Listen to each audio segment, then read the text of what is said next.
Assalamualaikum Ibu. Waalaikumsalam warahmatullahi wabarakatuh.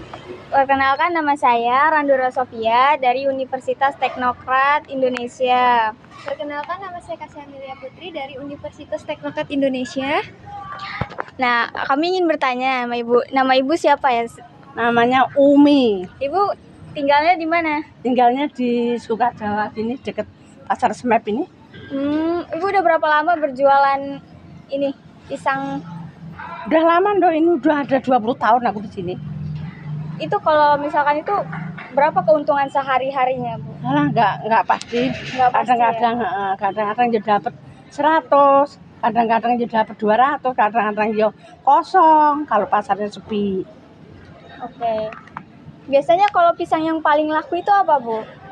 Atau boba yang lain yang paling laku? Kepok, Pisang kepok. Raja. Itu kalau paling laku Raja itu, soalnya aku setornya ke pabrik roti yang Raja-Raja udah Kalau boleh tuh. tahu pabriknya namanya apa ya, Bu? Ulan Bakery. Oh, Olan Bakery. Heeh. Oke. Assalamualaikum warahmatullahi wabarakatuh, Ibu. Waalaikumsalam warahmatullahi wabarakatuh. Baik, di sini saya bersama rekan-rekan saya. Saya Valentina, ada rekan saya Randu dan Amel. Kami mau memaparkan materi yang kami pelajari di kampus ya, Ibu. Iya. Ini berdasarkan pertimbangan-pertimbangan yang kami pelajari, ini mudah-mudahan cocok dengan para pedagang seperti itu.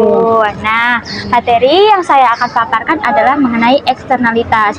Pasti Ibu asing kan dengan eksternalitas? Saya akan menjelaskan. Jadi, eksternalitas itu adalah faktor yang menyebabkan sebuah ekonomi, Bu. Ya, gitu. Jadi itu adalah penyebabnya. Berarti kalau nanti saya bilang penyebab, ada dampaknya ya, Bu ya. Seperti itu. Oke, baik Bu, lanjut ya. Tadi saya sempat singgung mengenai faktor penyebab dari eksternalitas. Jadi yang pertama itu ada yang namanya keberadaan barang publik. Namanya keberadaan barang publik itu berarti semua pakai, Bu, barang publik itu. Tetapi tidak ada dikenakan biaya. Jadi semua boleh pakai tanpa biaya. Contohnya itu adalah jalan raya, Bu. Jadi semua boleh pakai tanpa biaya. Yang kedua itu ada sumber daya bersama. Nah, ini sama aja kayak barang publik, tapi ada dikenakan biaya. Contohnya itu sumber daya pemakaian bersama ini, hal yang bersama ini contohnya apa, Duk? Duk, kalau kita pakai bersama-sama dikenain biaya? Angkutan umum. Oh iya, siap.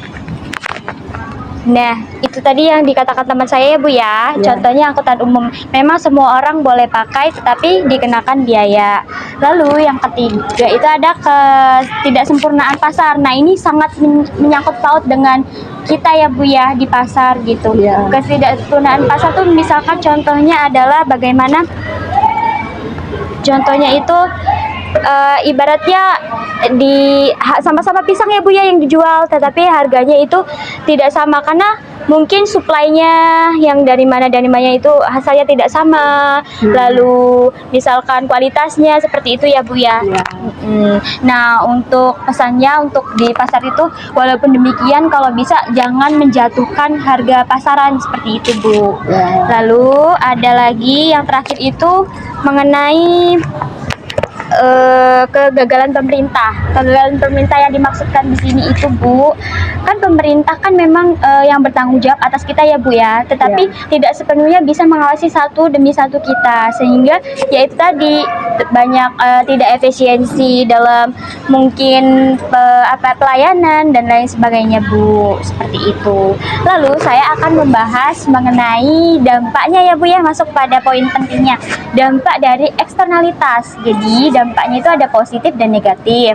Yang positif di segi produksi ini, yang contohnya ini saya ambil adalah ada ini, Bu, pabrik nikel, pabrik ini ya, Bu, kain ya. Lalu kalau limbahnya itu sampai ke sungai dan ada ekosistem ikan yang terganggu dan kita konsumsi ikannya itu kan berarti kena ke kita kan, Bu, kan kita sama aja kena limbahnya seperti itu. Contoh lainnya juga polusi udara, Bu. Polusi udara itu bisa merusak ozon seperti itu. Lalu kalau untuk segi kan tadi produksi ya, Bu ya. Sekarang konsumsinya, Bu. Konsumsinya itu miras, Bu, minuman keras. Itu kan sangat amat dilarang ya di kita ya. Kalau bisa nggak mengkonsumsi ya Bu ya. Ya. Seperti itu. Nah, itu tadi sedikit banyaknya terkait materi eksternalitas. Apakah Ibu ada yang mau ditanyakan? Boleh. Enggak. Jadi cukup, apakah membantu Ibu untuk mengetahui sedikit materi tentang eksternalitas Bu?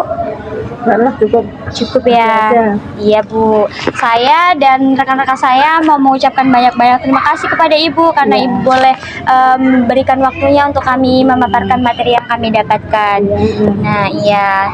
Nah oh iya, mengenai perkuliahannya Bu ya. Tadi saya ketinggalan ada manfaat dari konsumsi dari eksternalitas itu. Contohnya adalah kami yang berkuliah ini sebagai generasi yang kami sudah belajar di tempat kuliah kami. Nah, ini adalah saatnya kami membagikan informasi-informasi yang kami dapatkan kepada masyarakat seperti itu. Karena kami tahu keterbatasan semua orang kayak seperti keterbatasan untuk dahulu mungkin tidak mendapatkan materi ya Bu ya. Makanya itulah kami yang sudah belajar, kami membagikan seperti itu Ibu.